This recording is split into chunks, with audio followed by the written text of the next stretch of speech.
Fenómeno del niño, fenómeno de la niña, cambio climático, calentamiento global. Seguramente usted ha escuchado constantemente esos conceptos, pero ¿qué implican para nosotros? ¿Qué cambios han ocurrido en la región y en el país a raíz de todo ello? ¿Cómo debería adaptarse, por ejemplo, la agricultura a estos nuevos fenómenos?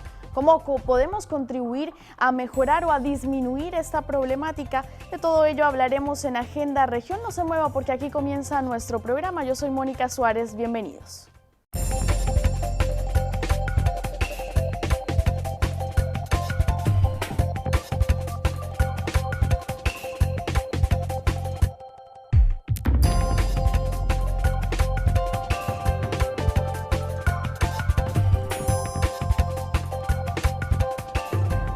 Hoy conversaremos con Patricio González, él es agroclimatólogo, académico de la Universidad de Talca y también investigador del CITRA, de esta misma casa de estudios. Muchísimas gracias, profesor, por atender nuestra invitación.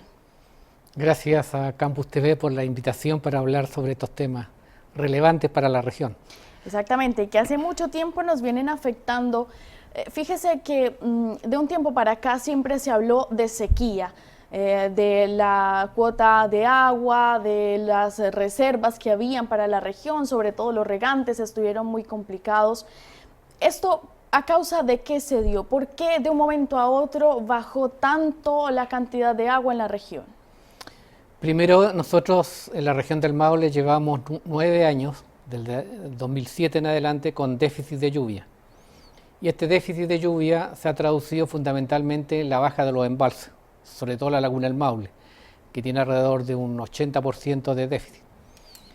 Y eso se ha debido a dos cosas. Primero, nosotros tenemos datos desde el año 1869 en Talca y se nota un cambio en la pluviometría a partir de los años 90 en adelante, una baja pluviométrica constante. Es decir, en la lluvia. En la lluvia, con algunos años lluviosos, pero muy pocos, pero en general una tendencia al déficit. Y por otro lado, los fenómenos de la niña, que trae sequía, que han sido más intensos y han sido más extensos en el tiempo también. Y eso ha contribuido a profundizar el tema del déficit de lluvia. Por lo cual nosotros estamos bajo dos regímenes. Uno, el cambio climático global, que para la región del Maule y para Chile central en general va a ser un déficit de lluvia. Y por otro lado, el fenómeno del niño, que se ha venido debilitando, el fenómeno del niño que nos trae lluvias, el que quiebra un poco esta tendencia, pero han sido muy débiles. Y por otro lado, el fenómeno de la niña, que está haciendo incluso hasta 2 a 3 años consecutivos. Entonces, eso se traduce para todo Chile central en una baja pluviométrica que se ha notado mucho. No es normal que 9 años tengamos déficit y ningún año sea con superávit. Y eso está contribuyendo a que la agricultura entre en un escenario un poco más crítico en cuanto al abastecimiento de agua. Y por otro lado también la desestacionalidad, ya no llueve tanto en invierno, sino que a veces llueve en primavera, lo cual también complica la agricultura porque es el periodo en que está en plena floración. Incluso hemos tenido lluvias en el verano, ¿no? ¿Esto de alguna manera podría afectar, por ejemplo, el agua para consumo humano? Todavía no, porque el agua aún tenemos reservas bastante altas.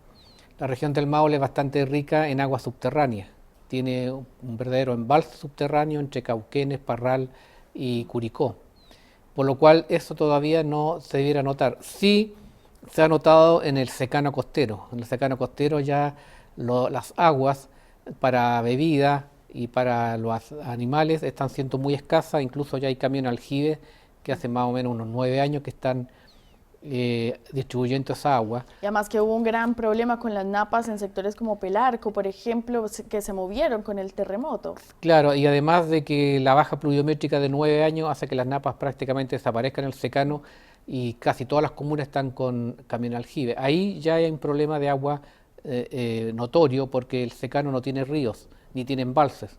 En cambio, en la zona central sí tiene embalses y tiene ríos, por lo cual todavía tenemos un largo trecho, pero no muy largo, no nos debemos confiar mucho porque si continúa el déficit de lluvia, podríamos entrar como la cuarta región con un problema para agua de suministro humano. Usted decía fenómeno del niño, fenómeno de la niña. Estos son conceptos que nosotros en los medios siempre utilizamos, la gente lo lee en los periódicos, lo ve en la televisión, pero probablemente nuestros televidentes no sepan a ciencia cierta qué quiere decir eso. Hablemos de esos dos fenómenos en palabras muy simples. ¿Qué quieren decir?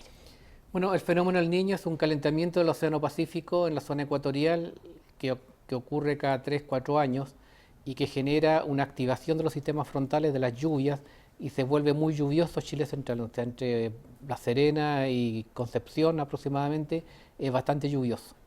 Y el fenómeno de la niña es lo contrario, cuando el Pacífico se enfría, o sea, la temperatura baja de 26 a 25 grados, a 24 grados, un enfriamiento de 1 o 2 grados, eso genera que los sistemas frontales, o sea, las lluvias sean menores, por lo cual normalmente las lluvias, la nubosidad se va más al sur del país, lo que genera una sequía en toda la zona central entre mayo y septiembre.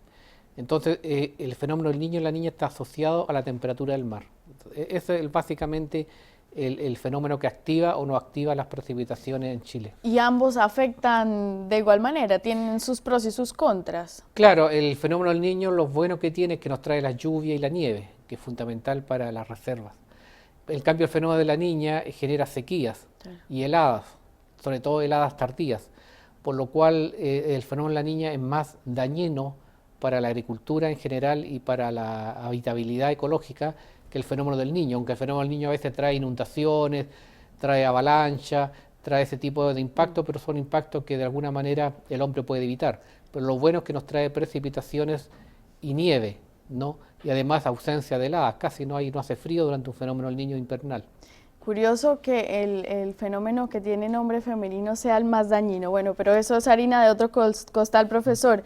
Esto es un tema que siempre ha estado, estos fenómenos, estos cambios de temperatura, ¿son ciclos de la naturaleza que en la antigüedad también sucedían o realmente esto es algo nuevo? Siempre han habido alteraciones en el clima.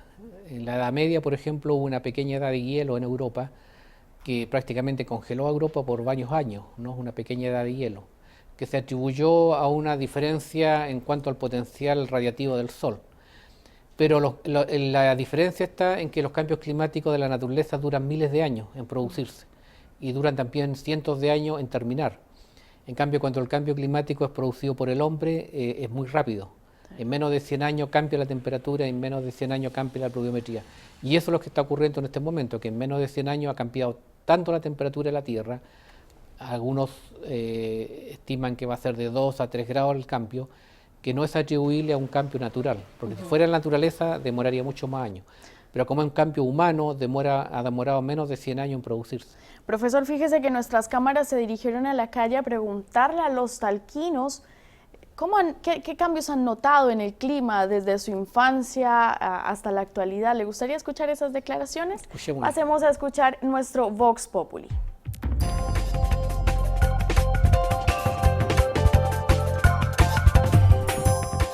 Era bueno, sí, era hacía más calor, no es como ahora, que ahora hace el tiempo está más frío. Lluvioso, muy lluvioso, era muy lluvioso el clima. Llovía una semana completa. Ya no, pues ya. Ahora más hace más calor.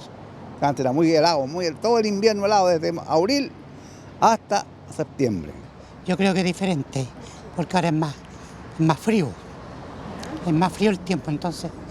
Cuando yo llegué el año 65 aquí, no era este tiempo que hay ahora. Bueno, llovía más, pero ahora llueve poco. Por eso que hace más frío.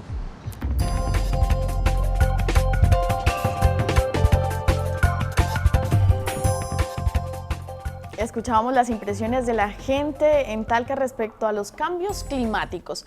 Decían, bueno, antes era más frío, ahora no, antes era más caluroso, opiniones disímiles ahí, pero sí coinciden en que antes llovía más.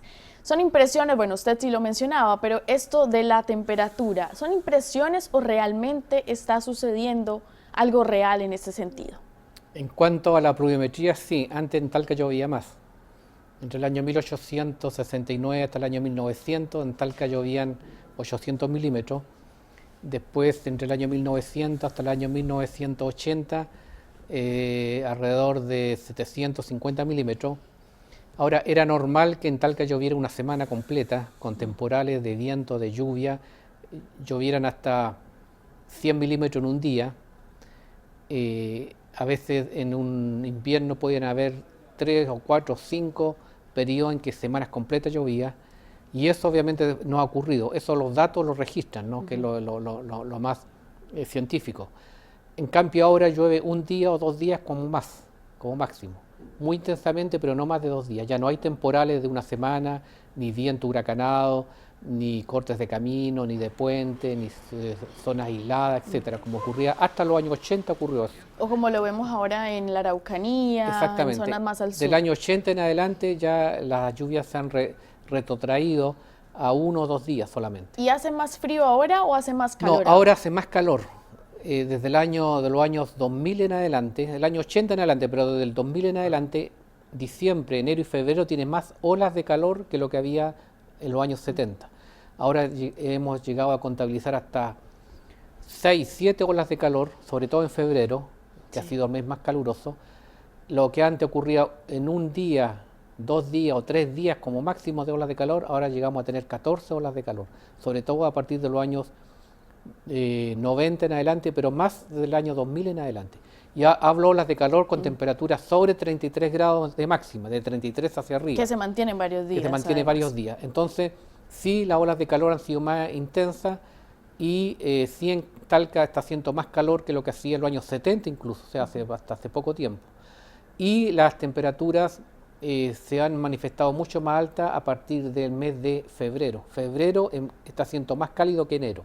Antiguamente era enero más cálido, ahora febrero. Y marzo también está compartiendo un poco estas olas de calor, y marzo prácticamente es un mes de verano. Marzo ya terminó de ser un mes de otoño, ya es un mes de verano porque tiene temperaturas, incluso en los últimos 3 años hemos tenido temperaturas en marzo que han estado entre 3 a 4 grados sobre el promedio, o sea, un mes extremadamente cálido. Bueno, hemos hablado del clima, del fenómeno del Niño, del cambio climático. Tenemos que ir a un breve corte, pero seguiremos hablando en nuestro segundo bloque de la adaptación de la agricultura a todos estos cambios que el profesor Patricio González ha explicado hoy en Agenda Región. No se mueva porque regresamos enseguida.